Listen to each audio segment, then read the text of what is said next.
গৌরাঙ্গ বাড়ির দেওয়াল জুড়ে দিদি মোদির ছবি, রাতারাতি সেলিব্রিটি গৌরাঙ্গর পরিবার।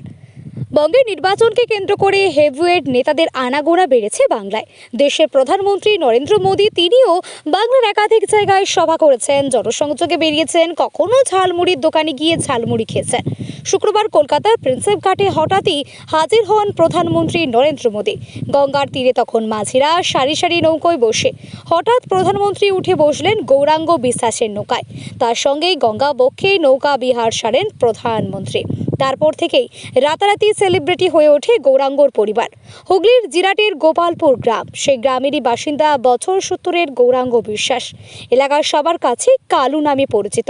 স্ত্রী, সন্তান ও কন্যাকে নিয়ে তার পরিবার, যদিও তার স্ত্রী বর্তমানে অসুস্থ। গোটা পরিবারের দায়িত্ব ছেলে শঙ্করের কাঁধে। 3 মেয়ের বিয়ে হয়ে গিয়েছে। তার পরিবারের কেউই বিশ্বাস করতে পারেননি তার বাবার নৌকায় উঠেছে দেশের প্রধানমন্ত্রী। প্রথমে গুরুত্ব না দিলেও পরে বিভিন্ন জায়গা থেকে ফোন আসা শুরু হয় গৌরাঙ্গ কাছে। তখন তিনি বুঝতে পারেন কিছু একটা হয়েছে। বাবাকে ফোন করতেই বলেন, আমি ব্যস্ত রয়েছি, পরে কথা বলছি। এরপর পুরো বিষয়টা জানতে পারেন গৌরাঙ্গর পরিবার। এরপর গোটা গ্রাম জুড়েই বইছে খুশির হাওয়া বইতে থাকে। গত 15 বছর আগে বাড়ি ছেড়ে কলকাতায় পাড়ি দিয়েছিল গৌরাঙ্গ। একসময় বলাগড়ের গঙ্গায় মাছ ধরে তার জীবিকা চলত, কিন্তু গঙ্গায় মাছ না থাকায় সংসার চালাতে সমস্যার মধ্যে পড়তে হয়। তখনই তিনি ঠিক করেন কলকাতায় পাড়ি দেবেন। তখন থেকেই কলকাতার প্রিন্সেপ ঘাটের কাছে গঙ্গা বক্ষে নৌকা চালায় গৌরাঙ্গ। কালুর দোতলা বাড়ি পুরোটায় পাঁচিল দিয়ে ঘেরা। বাড়ির দেওয়াল জুড়ে আঁকা রাজনৈতিক দলের প্রতীক। ঘাসফুল থেকে পদ্মফুল, মোদি থেকে মমতা, সবাই রয়েছে তার দেওয়াল জুড়ে। গৌরাঙ্গ ছেলে শঙ্কর বলেন, বাবা নিজেও বুঝতে পারেননি হঠাৎ করেই দেশের প্রধানমন্ত্রী তার নৌকায় উঠবে। আমাকেও অনেকের ছবি পাঠিয়ে জিজ্ঞাসা করছে, এটা কি সত্যি? আমরা প্রথমে বিশ্বাস করতে পারিনি। বাবাকে অনেকবার ফোন করেছি, কিছুতেই ফোনে পাচ্ছিলাম না। পরে ফোন করে জানায় অনেক মানুষ, পরে ফোন করছে।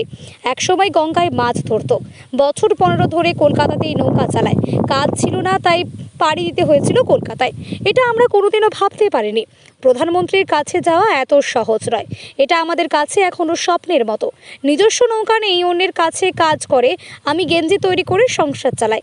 মহাজনের থেকে মাল নিয়ে এসে গেঞ্জি তৈরি করে আবার দিয়ে আসতে হয়।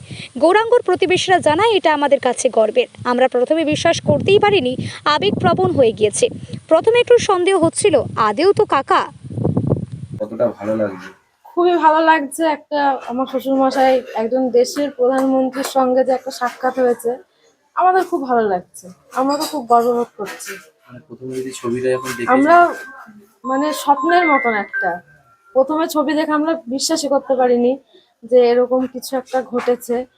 আমরা পুরো স্বপ্ন দেখার মতনই। খুব ভালো লাগছে। মানে কেমন মানে এই যে কোন বিশ্বাস করছেন নাকি বিশ্বাস করছেন যে কোনদিনও এরকম হবে না, এরকম তো কখনো আমরা স্বপ্নে কল্পনাই করতে পারি না যে একজন দেশের প্রধানমন্ত্রীর সঙ্গে পাশে দাঁড়িয়ে তার সঙ্গে কিছুটা সময় কাটানো, এগুলো তো স্বপ্নের মতো আমাদের মতো সাধারণ মানুষের কাছে। বিশ্বাসের অযোগ্য। জড়িয়ে ধরলেন, খুব ভালো লেগেছে সত্যি। খুব নিজে থেকে গর্ববোধ হচ্ছে যে আমার শ্বশুর মশাই এই জায়গাটায় দাঁড়িয়েছে। ভালো লাগছে, খুব ভালো লাগছে। একসময় তো খুব কষ্টও করেছিলেন মনে হয়। হ্যাঁ হ্যাঁ, সে তো 100 বার। কি করেছিলেন বলুন। এবার আগে কি করেছে সেটা তো আমি খুব একটা ভালো বলতে পারবো না। এরপরে কথা হয়েছে শ্বশুর মশাইয়ের সঙ্গে? কালকে থেকে সেরকম আমাদের কোনো যোগাযোগ হয়নি। একবার ফোন করেছিলাম, তো উনি বললেন যে আমি একটু ব্যস্ত আছি, পরে ফোন করবো, কিন্তু তারপর থেকে আর সেরকম কোনো যোগাযোগ হয়নি আমাদের। এলে বাড়ি ফিরলে গল্প শুনবেন? সে তো 100 বার শুনবো। কি বললো সে শুনবেন? হ্যাঁ, সে তো 100 বার। আমাদের একটা সত্যি খুব ভালো লাগার জায়গা তৈরি হয়েছে। বিশ্বাসের অযোগ্য এগুলো।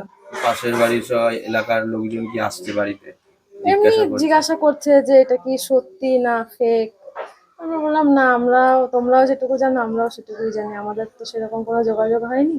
তবে সত্যি এটা, মনে একটা আনন্দ। হ্যাঁ সত্যি খুবই আনন্দ হচ্ছে, খুব গর্ববোধ হচ্ছে।